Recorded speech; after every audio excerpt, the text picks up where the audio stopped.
welcome along to the Property Academy podcast. I'm your host, Ian McKnight. I'm Andrew Nicol. And today on the show, we're talking about rental market slowdown, true or false. So we asked you guys for some different podcast topics on the Instagram, and one person said rental rate stagnation, true or false. Now, Andrew, what's brought this about? How is it possible that the rental market is potentially slowing down? Well, actually, that was surprising to me when I read an article a while ago that we'll talk about. Rents have been going mental around the country, and actually the Trade Me Rental Index was up 7.4% across the country in April 2022. 11.1% outside of Auckland. So if you take Auckland out, 11.1%, which is crazy. But then a couple of weeks ago in Stuff, there was an article which said, wake up landlords, the rental market has changed. Property manager says.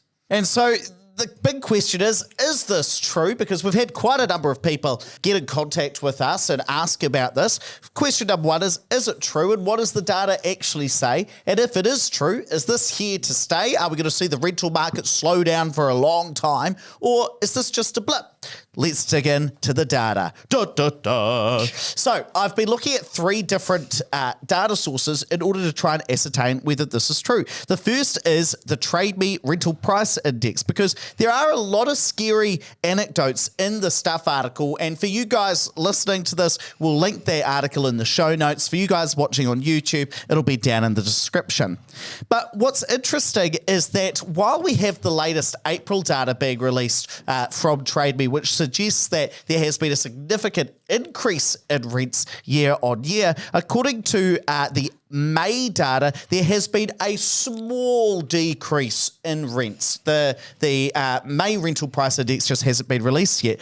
But the data that we do have so far shows that there was a 1% decline, about $5 a week, between April and May. Bearing in mind that April was a record high. So that doesn't initially suggest to me that there's been this massive decline that you landlords all need to wake up. But according to Trade Me data, there was a large increase in the supply of listings. So the number of listings currently on the market, the number of rental properties looking for a tenant, and that could potentially lead to some further price drops. So nothing too scary in the Trade Me data, despite what we're seeing within that Stuff article. The next thing that I looked at was the Tony Alexander data. Now, just last Thursday, he came out and suggested that there was a bit of a change in the tenant market. And what he was suggesting was that more landlords were finding it difficult to find good quality tenants. In fact, for you guys watching this on YouTube, you'll see this data, but let me just explain it for everybody on the audio version.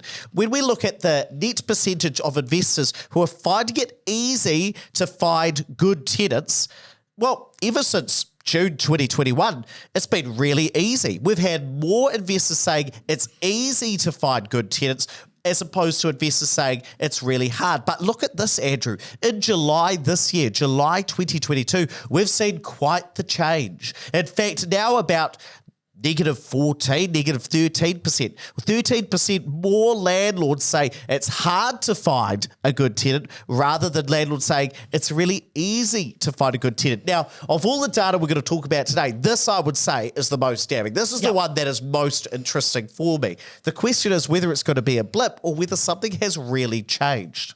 Now, the full data for this hasn't been released as part of Tony's survey with Crockers, which is a property management firm, but I look forward to seeing the full data. But when I again look at Stats New Zealand and I look at their rental price indexes, look at this, Andrew. I just want to show you the difference in rents between April this year and June this year. This is an index, but what do we see? Well, Auckland rents down 1.6%, Wellington down 0.8%, rest of the North Island up 2%, Canterbury up 1.5%, and same for the rest of the South Island. So when I look at the official data, I don't see this big change that we all need to wake up from. I certainly see the anecdotes in the Stuff article. I certainly see demand and supply changing, but I haven't seen that reflected in prices just as yet. But I think you also need to ask, let's even say that this is true and there is a wake-up call at the moment. Is this structural? Is there a long-term change in the rental market, or is this just a bit of a blip? Is it seasonal? Look, here's the thing. We own a pretty large property management company. And one thing that I've noticed with property managers is they are quick to panic.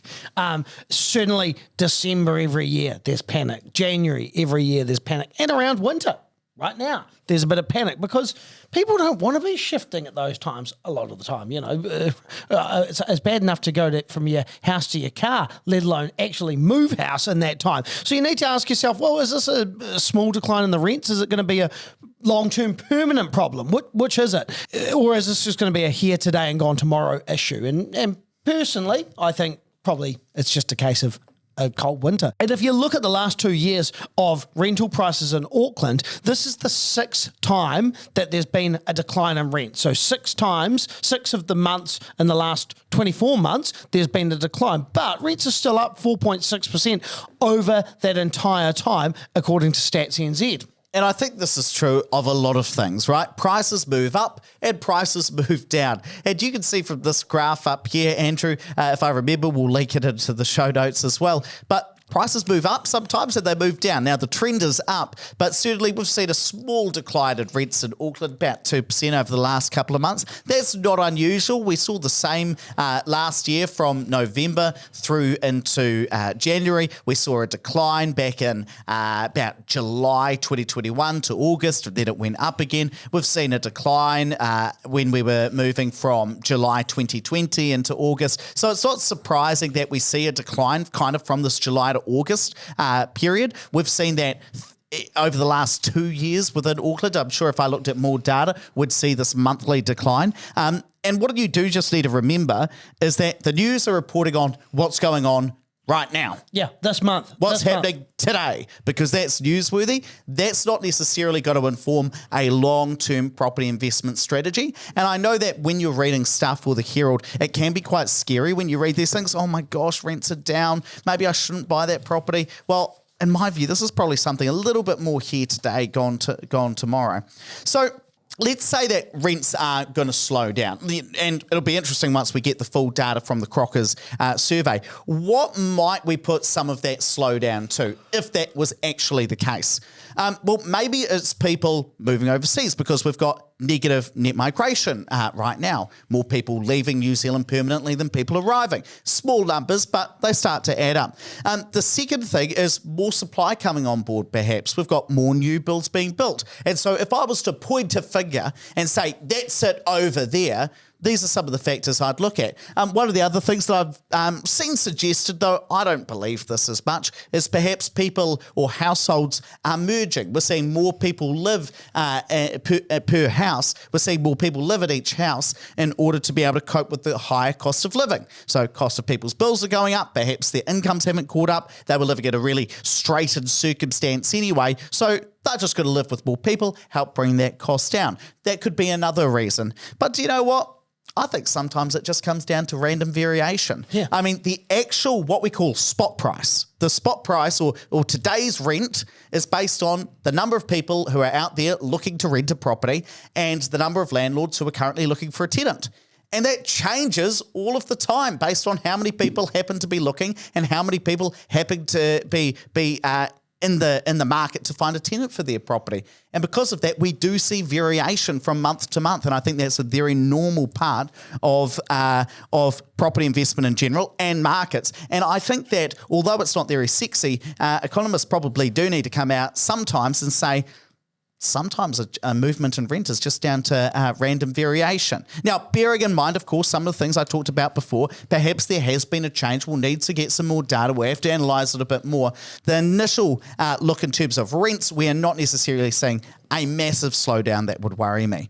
Now, let me ask you this, Andrew. I always like to go through Facebook on the Property Investors chat group and see what real property investors are seeing on the ground. So what are some of the things that investors are saying? Look, I think anecdotally there are some people that agree with this kind of sentiment that, yes, the market has slowed down a bit, but then there's others that disagree. So there was actually a message from Raj who said, hey, I've got a property management business and recently rented 2 properties in West Auckland. A 2-bedroom flat was rented for $500 a week, rented in 2 weeks, and it was in excellent condition. The other was in good condition, but took me 2 months to rent because the property owners wanted to advertise for $795 for a 5-bedroom house. And in the end, we rented it for $675 per week. So his message to anyone reading these notes was, hey, every house is different and they have a different benefits and features. So make sure that you're pricing the property appropriately. And I think this is a great time to remind ourselves, listen to your property managers when they tell you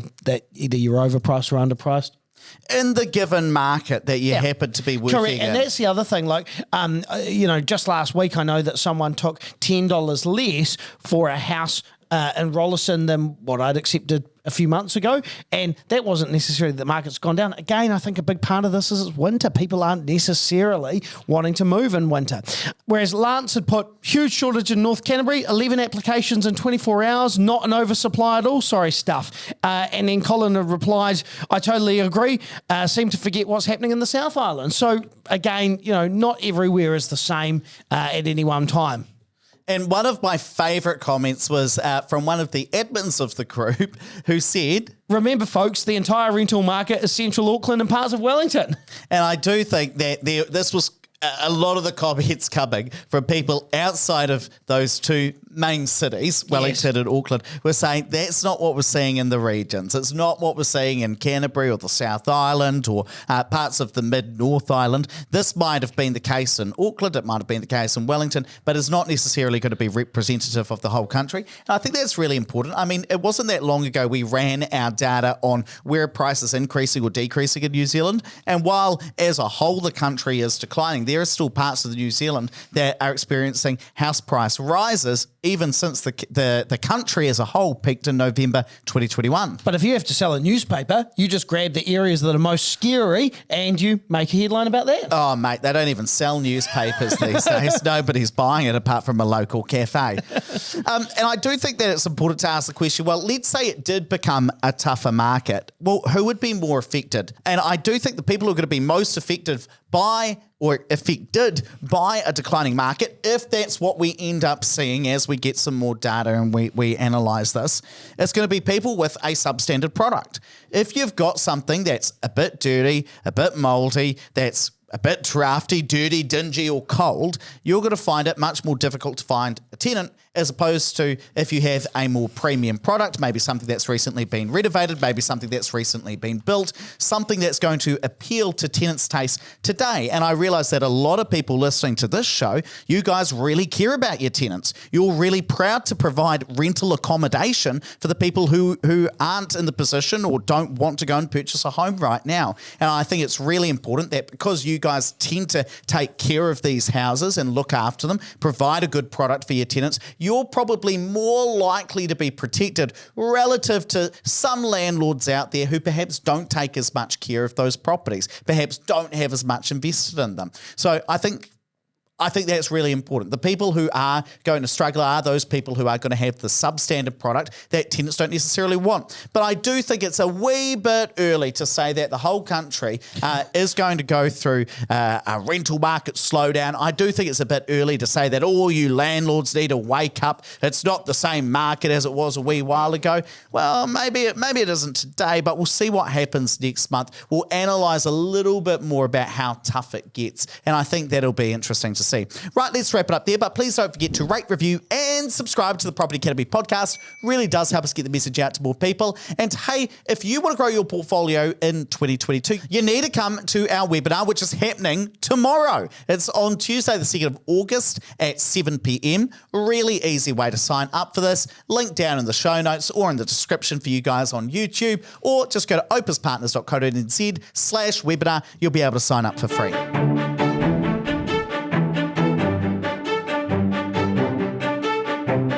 Thanks for listening to the Property Academy podcast. I'm your host, Ian McKnight. And we're going to be back again tomorrow with even more daily strategies, tactics and insights to help you get the most out of the New Zealand property market. Until next time,